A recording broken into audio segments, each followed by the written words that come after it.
మేడారం జాతర ముగిసింది. తర్వాత జాతరలో భక్తులు అనేక రకాలుగా అమ్మవారికి మొక్కులు చెల్లించుకుంటారు. కొందరు నిలువెత్తు బెల్లాన్ని అమ్మవారికి సమర్పిస్తారు. తర్వాత కానుకల రూపంలో కూడా అమ్మవారికి తాము అనుకున్నటువంటి కోరికలు నెరవేరితే సమర్పించుకోవడం ఆనవాయితీ వస్తుంది. తర్వాత వాటన్నిటిని కౌంటింగ్ సంబంధించినటువంటి ప్రక్రియ హుండీలను ప్రత్యేకంగా జాతర కోసం ఏర్పాటు చేస్తారు. ఆ హుండీలన్నింటినీ కూడా ఈరోజు సీల్ చేసి ఇక్కడి నుంచి హన్మకొండకు తరలిస్తారు. అక్కడ టీటీడీ కళ్యాణ మండపంలో వీటన్నిటిని అక్కడ భద్రపరుస్తారు. ఆ తర్వాత బుధవారం నుంచి వీటి సంబంధించిన కౌంటింగ్ కూడా జరుగుతుంది.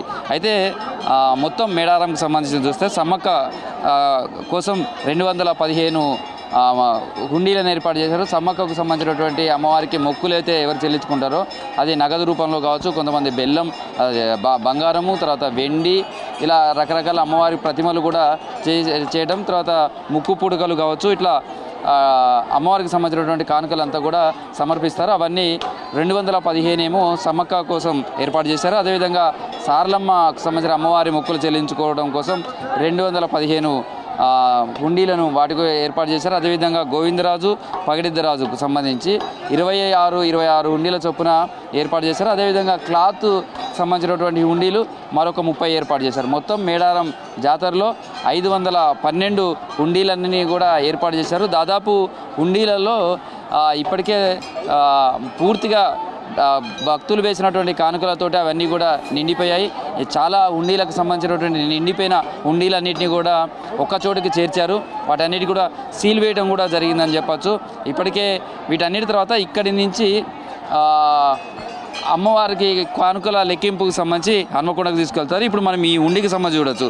హుండీ ఇలా పెట్టేటప్పుడే దీనికి సంబంధించినటువంటి క్లాత్ తోటి అధికారులు సీల్ చేస్తారు. ఇదంతా పెట్టిన తర్వాత ఇక్కడ మాత్రమే ఓపెన్ ఉంటుంది. ఇందులో అమ్మవారికి సంబంధించినటువంటి కానుకలు కావచ్చు, భక్తులు సమర్పించుకోవడానికి ఇందులోంచి వేస్తారు. అది నగదు రూపంలో ఉండొచ్చు, లేదా బంగారము, వెండి వస్తువుల రూపంలో కూడా అమ్మవారికి ఇందులో సమర్పిస్తారు. ఆ తర్వాత వీటన్నిటి తర్వాత కూడా మళ్ళీ ఇదంతా నిండిన తర్వాత ఈ విధంగా లాక్ చేసి దీన్ని సీల్ చేస్తారు.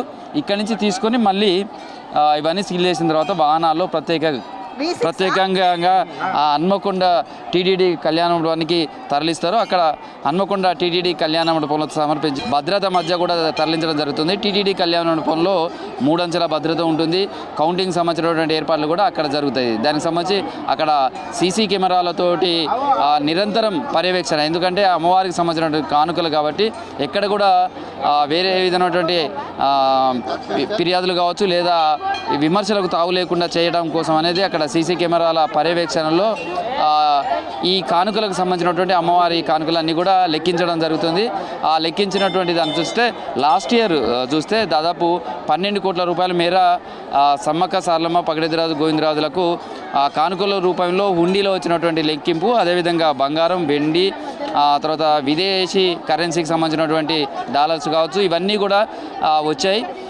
అవన్నిటినీ కూడా అయితే ఇక్కడ హుండీలకు సంబంధించినటువంటి చూస్తే చాలా వరకు బెల్లం కూడా ఇందులో కలుస్తుంటుంది.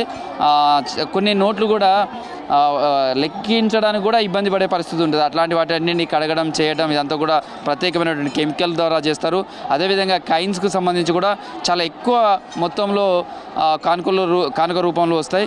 వాటికి కౌంటింగ్ సంబంధించి కూడా ఇదంతా కూడా దాదాపు 5-6 రోజుల పైగా ఈ హుండీల లెక్కింపు అనేది ప్రతిసారి జరుగుతుంది. ఈసారి 512 హుండీలను ఏర్పాటు చేశారు. మొత్తం సమ్మక్క, సారలమ్మకు సంబంధించి 215 చొప్పున, అదేవిధంగా పగిడిద్దరాజుకు సంబంధించి గోవిందరాజులకు 26 చొప్పున హుండీలు, అదేవిధంగా క్లాత్ హుండీలు మరో 30 ఏర్పాటు చేశారు. ఈ 512 హుండీలను అత్యంత భద్రత మధ్య టీటీడీ హన్మకొండలో ఉన్నటువంటి కళ్యాణ మండపం తరలించడం, ఆ తర్వాత అధికారుల పర్యవేక్షణలో దీని కౌంటింగ్ అంతా కూడా జరుగుతుంది. దానికి సంబంధించినటువంటి ఏర్పాట్లు జరుగుతున్నాయి.